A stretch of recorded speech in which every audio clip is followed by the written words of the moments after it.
Hello everyone, this is Crota giving you a shoutcast and a game between Roxkis' LZ and Blast Krass here on Core Hall Compound.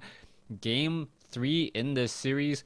Core Hall Compound is going to be the third map, and very interested to see how this game goes. The game so far, very entertaining. Now, a couple of announcement things are ready for you guys. If you guys did not know, if you guys are watching my channel regularly and are following me, I am going to be at the MSI LAN tournament at Green Forest Cafe in Ventura, California this weekend, casting with CSN's and Beyond Gaming's Gwen, and also casting with Day 9 TV's Day 9. So let me know if you guys are going out there, or if you guys are in the local area, go ahead and drop by. Hopefully I will be able to take a break, say hi, and you know, get some nice boba from out over there as well. Now, Krass is spawning as the orange Terran player here at what I'll call the 2 o'clock position. LZ is spawning down over here as the purple Zerg. Oh, the other announcement I wanted to give you guys, since I know some of you guys do follow me, I did not get the IPL open casting call, unfortunately. I have a lot of experience, but I guess I'm just not exactly what they're looking for. Still improving my skills, but I want to thank you guys out there for supporting me. Excuse me. For supporting me, and also for all of my critics who inadvertently try to make me a better person. All right, here we go. The game is underway. Krass opening up with a front door seal this time around, so it is going to be a gasless expand once more. Meanwhile, coming down over here, LZ is setting up a hatchery. And taking a look at this ramp area, it is rather large, so we may see an evolution chamber or some other building placed down here in order to make this wall off a little bit easier. Now, it seems like all good Zerg maps have a cliff that is untraversable, so Terran players can't put up a siege tank up there, but overlords can hide up there and get all the scouting information they want. Oh, look at this. Krass doing a little bit of a head fake, now going into an early refinery. So this normally would work if LZ actually scouted out with a drone. I don't believe LZ scouted out with a drone. No, he did not. And because he didn't scout with a drone, he didn't see the early supply depot. This is all trying to get into the head of your opponent. You can see that the Overlord is now trying to make its way in there. It will be able to do exactly that, and that is huge. All right, 2 Marines now sitting at the Zelnaga Tower. Didn't catch sight of this one Overlord here, as we now see a command center has been placed down. The refinery is also down as well, but based upon the timing, this was a 21, maybe 20 SCVs on the map.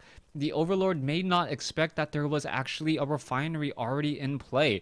It is going to speed up any sort of tech, but it did delay that command center, but the command center went down almost at the same time. Since the refinery wasn't placed down, there was 3 extra SCVs on gas.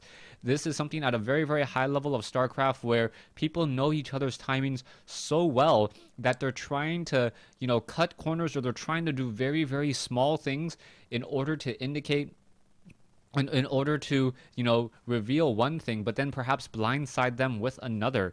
We are going into a reactor on the barracks already, so it will be reactor Hellion play. This is just going to be your standard play once more. There is one spine crawler on the ramp, or sorry, at the bottom of the ramp, as that spine crawler now moves forward. Range of 7, very effective at covering this entire location here. And as that one spine crawler roots itself, it will be able to defend nicely.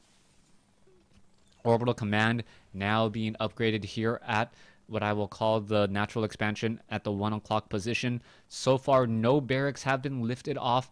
This is always one of those things. If you lift off a barracks, you could be able to just shoot down that Overlord, and that is always key information as well. Making sure that LZ loses scouting information, and at the same time loses 100 resources and is forced to retrain an Overlord, losing a larva as well. LZ just wandering around with the queen down here. So far, only getting 2 queens. Not the typical 4 queen play that we normally see from LZ. So Banshees would be a little bit more effective this time around, but it doesn't look like that is going to be the opening of choice. Barracks is now lifting off over here, and oh, Yes, LZ is going to end up losing this Overlord. Overlord quickly shot down. Now upside down in supply, 48 over 44.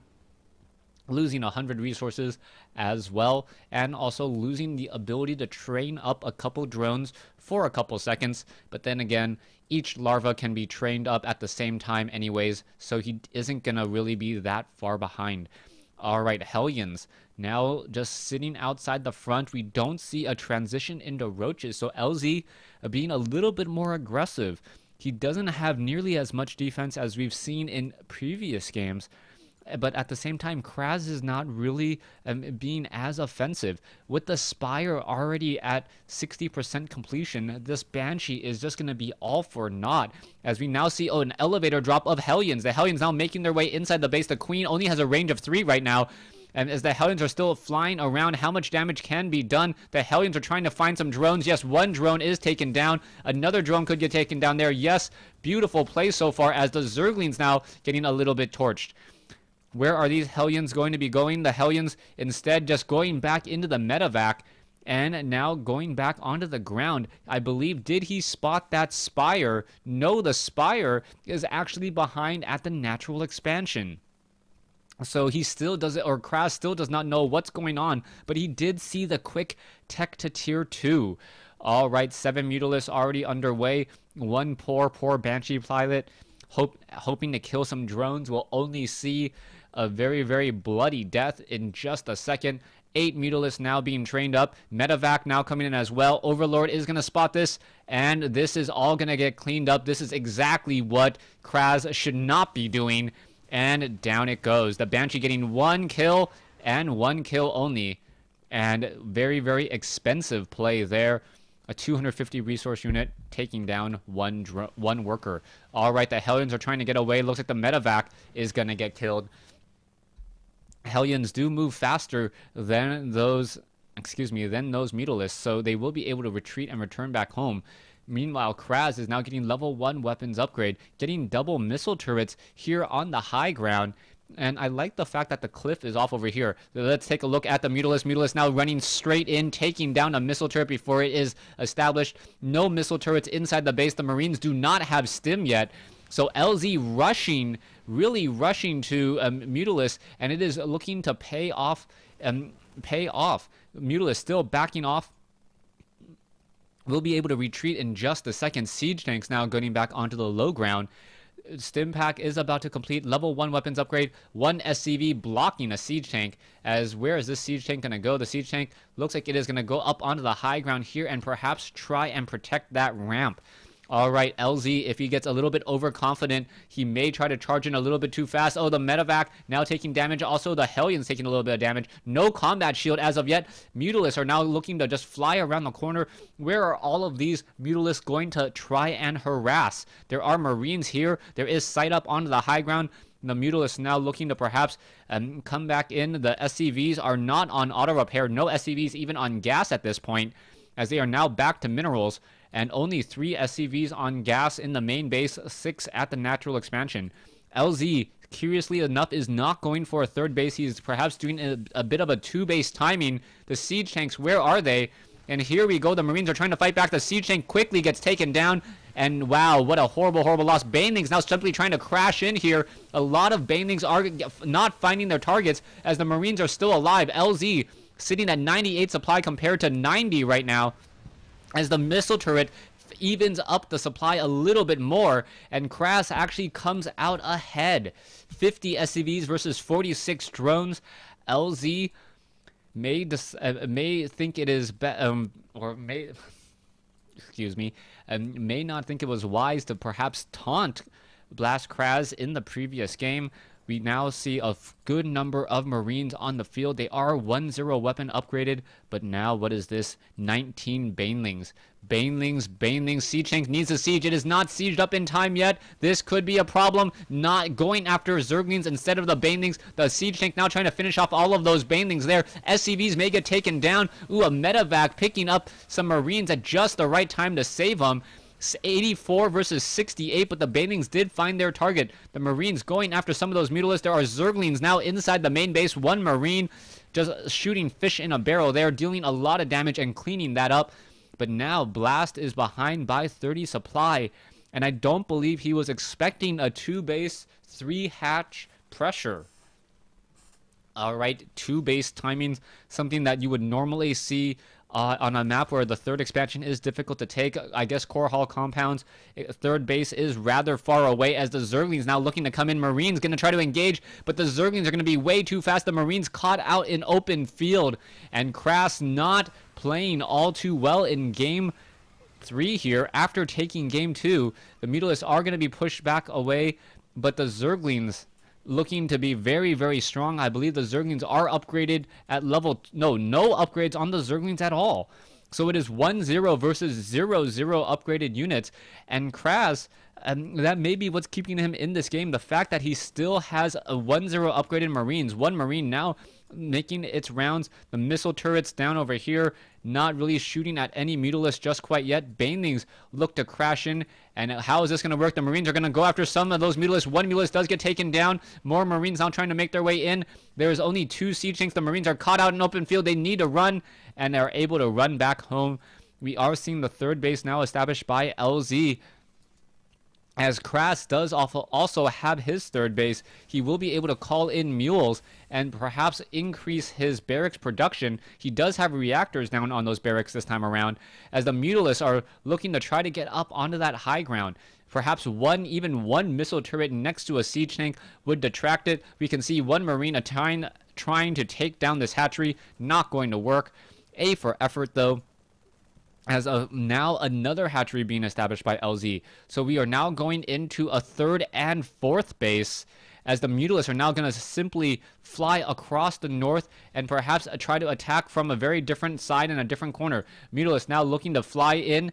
We are going to see the orbital command scout out all of those Mutalisks. The Mutalisks are simply going to get some easy damage onto that one orbital command, but the Mutalisks now no longer being nearly as effective, as the Marines were able to get in some easy shots once more.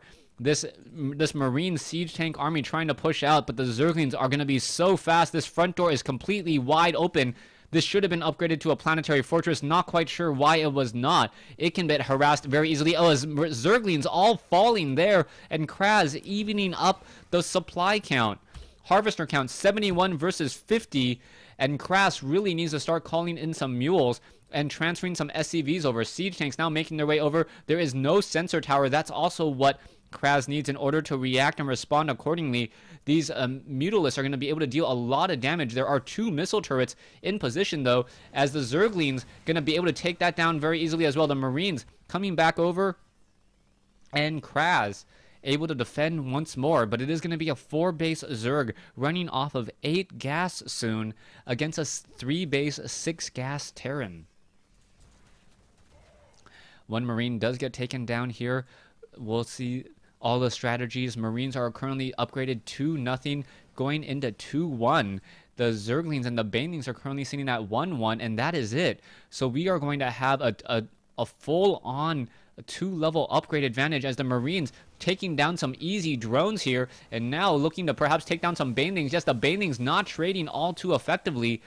And now LZ at 145 versus 148, 53 Marines. How many Banelings are on the field? Only 4. And that means that these Marines and siege tanks should be able to clean this all up. There are some Marines now back over here. Are the Zerglings going to be able to do enough? The siege tank needs to get in position.